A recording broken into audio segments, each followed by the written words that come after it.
कष्ट नष्ट हो जाते, शरण तेरी जो आता है। हे प्रभु आनंद दाता, ज्ञान हमको दीजिए, शीघ्र सारे दुर्गुणों को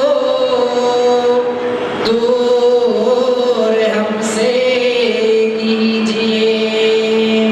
लीजिए हमको शरण में, हम सदा चारी बने। बोलो सद्गुरुदेव महाराज की जय हो। आइए, भजन तो आपको पूरी रात ही हो गए सुनते हुए, मैं 2 शब्द ही बोलूंगा, फिर अपनी वाणी को विराम दे दूंगा। आरती का समय भी हो रहा है, बस थोड़े से 2 शब्द हैं। आइए, मैं आपको ये बताता हूँ कि परमात्मा रहता कहाँ है, परमात्मा रहता कहाँ है और करता क्या है, और करता है तो दिखता क्यों नहीं। अच्छा, एक बार ऐसे ही दरबार लगा हुआ था, दरबार लगा हुआ था महाराज जी का, और अपने उस दरबार के जो महंत थे, महाराज जी ने एक सवाल कर दिया कि महंत, मुझे तुझसे 3-4 सवाल पूछने हैं। तू रोज परमात्मा की बातें करता रहता है कि परमात्मा ये, परमात्मा वो, परमात्मा ये। तो राजा साहब ने क्या सवाल करे कि मुझे इन 4 सवालों का जवाब दे कि परमात्मा रहता कहाँ है, और दूसरा जब रहता है तो करता क्या है, और तीसरा जब करता है तो दिखता क्यों नहीं। तो महाराज जी के लिए तो बड़ी टेढ़ी बात हो गई, भाई करे तो करे क्या, कैसे राजा साहब को यकीन दिलाएं। और राजा साहब ने ये और बोल दिया, अगर नहीं बता पाओगे तो अगले दिन ही तुमको मृत्युदंड दे दिया जाएगा। तो महंत जी तो बहुत परेशान हो गए, पंडित जी परेशान है, चले गए अपने घर को, घूम रहे हैं अपने आंगन में। उनका पुत्र बोला, पिताजी कैसे परेशान हो, आप इतने परेशान क्यों हो। तो महाराज जी बोलते हैं, बेटा तुम्हारा विषय नहीं है, आप अपना काम करो, मैं तो बहुत परेशानी में हूँ। रुके, नहीं पिताजी फिर भी बता दीजिए क्या परेशानी है। कि बेटा, राजा साहब ने मुझसे 3 सवाल कर दिए। कौन कौन से, कि परमात्मा रहता कहाँ है, और जब रहता है तो दिखता क्यों नहीं, और करता क्या है। तो पुत्र बोला, पिताजी बस इतनी सी बात, पिताजी बस इतनी सी बात, आप इसके लिए इतना टेंशन ले रहे हैं, इतने परेशान हो रहे हैं। अनु बेटा, मुझे तो बहुत बड़ी बात लग रही थी, और तुझे तो छोटी सी बात है। तो पुत्र बोलता है, पिताजी कल को मुझे लेके चलना दरबार में, कल को मुझे लेके चलना। तो इसी तरह से दिन निकलता है, सवेरा होता है, प्रातः काल की मधुवेला में पहुंच जाते हैं।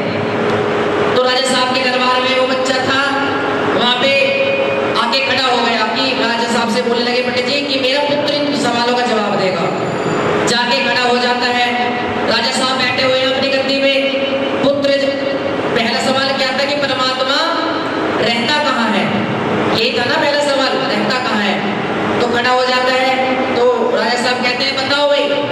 तो पुत्र कहता है, महाराज आप ये बताओ, जब आपके यहाँ पे कोई अतिथि आता है तो आप क्या उसको खाली पेट ही ऐसे खड़े कर देते हैं।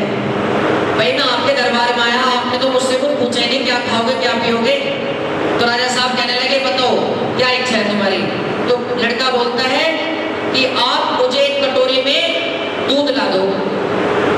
राजा साहब कहते हैं, तुरंत भाई ले आओ दूध, और मुझे चाहिए मीठा दूध।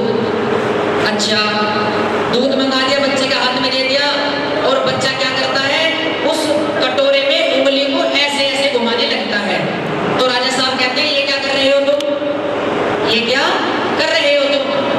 तो लड़का बोलता है, महाराज आपने ये कहा था मुझे मीठा दूध पीना है, मीठा तो इसमें दिख ही नहीं रहा।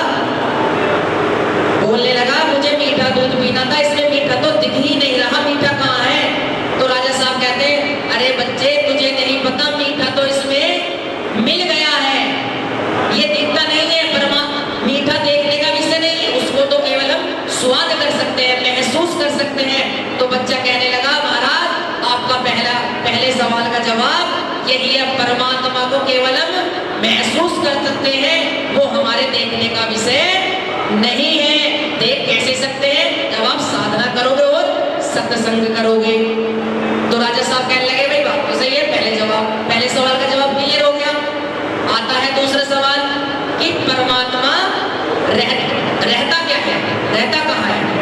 नहीं, परमात्मा को पाया कैसे जा सकता है? लोग अच्छा, तो बच्चा क्या करता है, उस कटोरे में फिर उंगली घुमाने लगता है। तो राजा साहब कहते हैं अब क्या हुआ भाई, अब क्यों घुमा रहा है? कि राजा साहब मैंने ये सुना है कि इसमें से दूध में से घी निकलता है, घी निकलता है, मुझे तो इसमें घी दिख ही नहीं रहा, कहाँ है घी?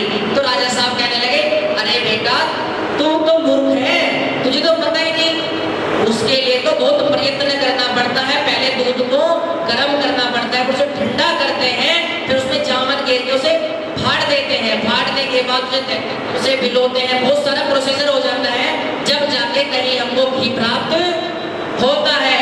तो वो क्या कहता है, वो बच्चा क्या बोलता है कि राजा साहब यही आपका दूसरे सवाल का भी जवाब है।